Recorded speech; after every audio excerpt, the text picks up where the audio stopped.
Now, lots of patients ask why injections need to be given.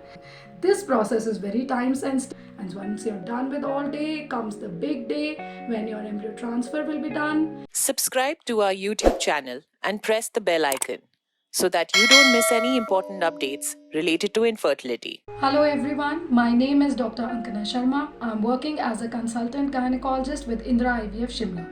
Today we will be discussing the process of IVF from start to finish. Whenever a couple comes to us for IVF, the first thing that is done for the couple are their investigations. These investigations include blood tests for both the husband and wife.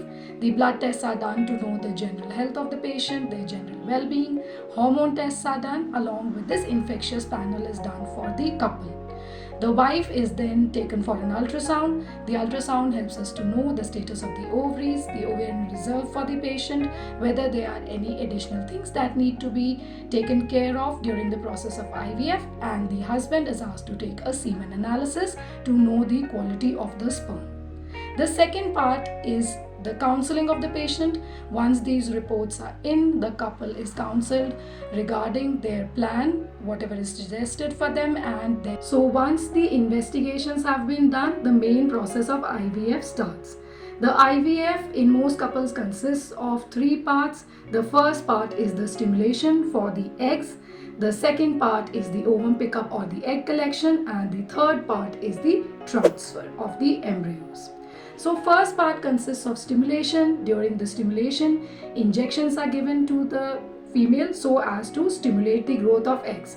Now lots of patients ask why injections need to be given. This is because during a natural cycle, one or maybe for some people two dominant follicles will be formed. In the process of IVF, we want maximum number of eggs to be formed so that they can be used for fertilization. A large number of embryos can be collected which can later be used for transfer. So these injections are hormonal injections. They are given daily, and one or two injections will be given for most patients, maybe even up to 3 from 5th day. A lot of doctors will be adding from 5th or 6th day an antagonist injection, so 2 to 3 injections daily, anywhere from 9 to 12 days depending upon the growth of the eggs. Now, how is the egg growth assessed? The growth of your eggs is seen with the help of an ultrasound, which helps us to see whether they are growing properly or not, and along with this some hormonal tests are done.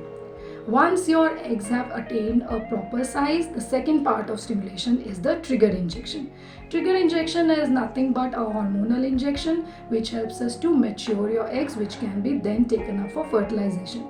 The trigger injection is given 36 hours before your ovum pickup is done. This process is very time sensitive. The time between the trigger and the pickup has to be precisely maintained. Once the trigger is given, next part of the process starts, that is the ovum pickup. Ovum pickup is nothing but egg collection. Your eggs will be taken out with the help of a small needle, and it is done under ultrasound guidance. And don't worry, usually there's no pain. We use general anesthesia. You will be very comfortable during the procedure.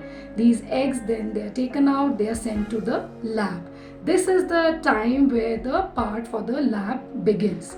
Your eggs will be prepared. At the same time, your husband's sperm is taken. It is also cleaned, it is prepared, washed, and then the process of ICSI starts. ICSI is nothing but a fertilization technique where one egg is fused with one sperm so as to maximize your chance. So ICSI has been done. Now the next step is the culture. The culture in most good labs is done till day 5. So on day 3 your morula will be formed, on day 5 your blastocyst will be formed, and this is where we want your embryos to be.